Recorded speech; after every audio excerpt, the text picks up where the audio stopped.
So in this problem they are given simple guys, there is no difference, but instead of one they are giving the two statements. One is, look at it guys, they are asking C is equal to D, D greater than or equal to E, then E less than F. This is one statement.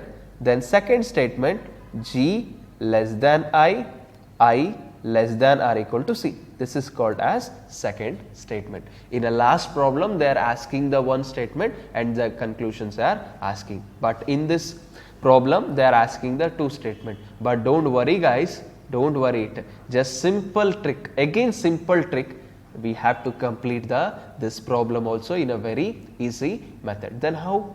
Simple guys, we have to observe the common element in the both two statement. We have to observe the common element in the both the statement. How to identify common element? Just simple observation. Look at guys, C is in first statement, C also to be in a second statement also. Apart from the C, D is not to be in second, E is not to be in a second, F is also to be not the second. So the E is common, sorry, C is the common element between the both the statement. With the help of C, we can solve the conclusion guys. So what is the first conclusion? They are asking D greater than G. How can identify D to G? D is in first, G is in second. So how to identify? Already I told you, with the help of C, we are going to combine the element. Simple guys, I will write here, that is C is equal to D, I will write here. This is to be in a first. Why I am going to take on? Because C is the common element in the both the statement. That is the reason I am taken the C. Then how I am going to merge? Simple guys, that is I less than or equal to C, I is less than G. Is it clear? Then I made it a one statement. It is nothing but G less than I less than or equal to C, then C is equal to D. Again guys, you just cancel the sign. We apply the same again the three tricks. One is common, second one is opposite, and third one is cancel. What they are asking? G to D here. G is here and D here. What is the common?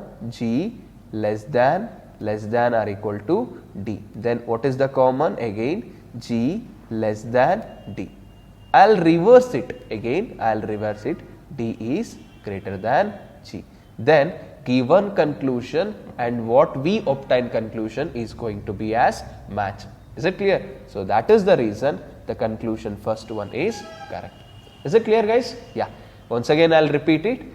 D is in first statement and G is in second statement. With the help of C, I am going to merge the statement. It is nothing but first I will write is C is equal to D, then I will simple G less than I less than or equal to C, I will write here. Then I make it as one statement and I establish the relationship between G to D. It is nothing but identifying the signs between G to D. It is nothing but less than or equal to D. Again I observe this, G is less than D and or I will reverse it, D greater than G.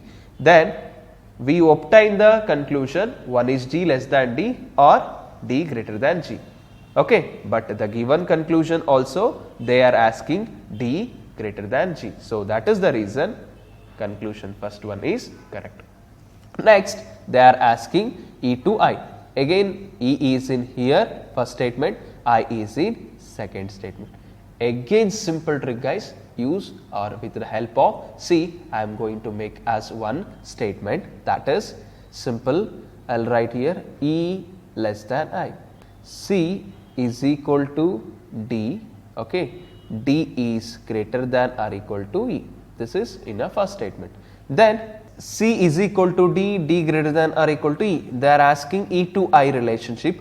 How can I establish E to I relationship? With the help of C. Simple guys, it is nothing but, how can I identify? It is nothing but G less than I less than or equal to C. Only you just cancel it I. Don't worry, why? Because they are asking only the relationship between the E to I, sorry E to I, yeah, E to I. Then what is the common sign between? Cancel is equal to, then I'll write here, one is lesser than or equal to, another one is greater than or equal to. So guys, observation, simple observation is required. When we have the opposite sign, what I told you, the conclusion is wrong, because when we have the opposite sign, definitely the conclusion is wrong. It is nothing but E less than I cannot be follow. It is nothing but E less than I cannot be follow. Why? Because I to E we have the opposite sign between the I to E. So that is the reason E less than I cannot be possible. But conclusion 1 is follows, because G to D we have the sign less than or equal to. Then again I am going to make it as common, that is less than. It is nothing but G less than D or D greater than G. What we obtain the answer is going to match with the conclusion. So that is the reason conclusion first one is correct. Is it clear? So next, move for better understanding, we will move for the next problem. See guys, again they are given the two statement, that is again they are asking Z greater than R is possible and E less than Z. First we should write the statement R is equal to Q, Q less than or equal to I greater than or equal to M, and M is equal to E. So this is the first statement, and second statement is nothing but I less than Z. So first they are asking Z greater than R. Z is in second statement and R is in first statement. Then how we are going with the combined statement?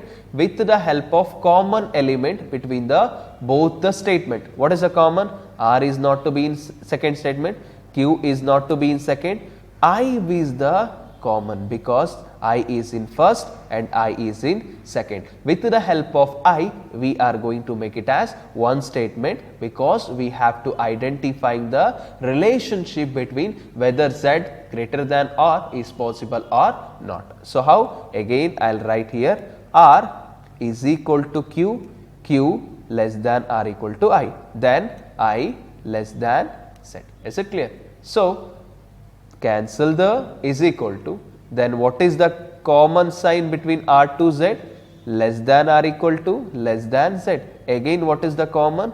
R is less than Z, or I will reverse it, Z greater than R. This is the obtained answer.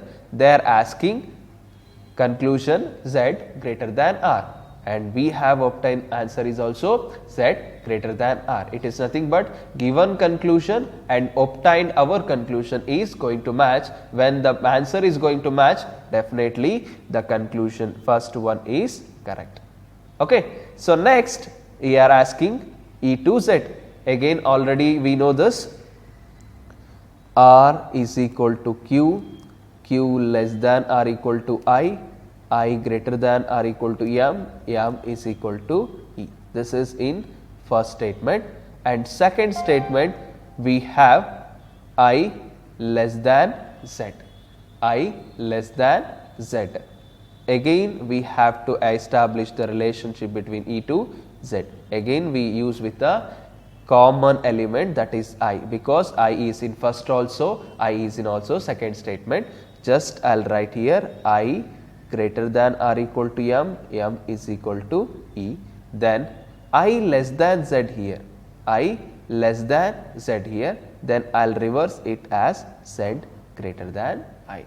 Is it clear? Z greater than E. Then they are asking Z to E. What is the common? Cancel is equal to, it is nothing but Z greater than E. It is nothing but Z is greater than E or E less than Z. Look at the guys, what we obtained conclusion and given conclusion is match. Then both the conclusions are right. Is it clear? Shall I repeat? Yeah, definitely I will repeat it. So Z greater than I greater than M is equal to E. I make it as one statement with the help of E, because E is in, the I is in common in both the statement. So that is the reason with the help of, I'll write here I greater than or equal to M and M is equal to E. Then Z greater than or equal to E. Again common sign is Z greater than E or E less than Z. Is it clear? That's it, guys. We'll move for the next.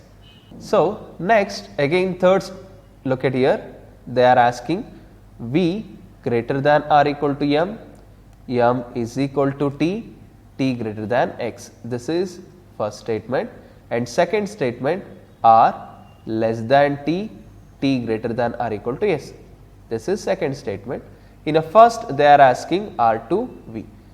R is in first, V is in, R is in second statement and V is in first statement. How can we establish the relationship between R to V? Simple, guys, common element between the both the statement. Look at T is in first and T is in second. With the help of T, we are going to make it as one statement, that is V greater than or equal to M, M is equal to T.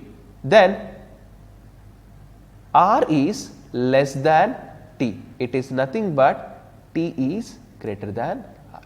Is it clear? So R is less than T is here. I am going to reverse it. It is nothing but T greater than R. Again cancel the is equal to, observe the sign between V to R. It is nothing but greater than or equal to greater than R. Again common, V is greater than R, R less than V. So obtain the conclusion and the given conclusion is matched. So conclusion first one is correct. So next move for the second one. They are asking S less than X. S less than X. So I'll write here V greater than or equal to M, M is equal to T, T greater than X. Second one R less than T, T greater than or equal to S. In a second, they are asking S is in first and X is in second. With the help of T, I am going to make it as one statement, that is T greater than X. Then look at here, T greater than or equal to S, it is nothing but S less than or equal to T. Is it clear? T is greater than or equal to S is here. I am going to reverse it, S less than or equal to T. Then identifying the relationship between S to X, we have S less than or equal to greater than X. When we have the opposite sign, conclusion is wrong. Then the second conclusion is wrong. See, in an obtained answer, we have the opposite sign between S to X. S to X, we have the opposite sign. When we have the opposite sign, the conclusion considered as wrong. Is it clear? So move for the third one. Again, V greater than or equal to M, M is equal to T, T greater than X. This is first. And second statement is here, that is R less than T, T greater than or equal to S. Then asking S to T, S is here, T is here. Simple, guys, it is nothing but T is greater than or equal to S or S less than or equal to T. What we obtain the answer? T greater than or equal to S or S less than or equal to T. So the obtained answer and the given conclusion also same. It is nothing but obtained conclusion and given conclusion is matched. So that is the reason third conclusion is right. According to this statement, the conclusion first and conclusion third is correct or is follow. Clear?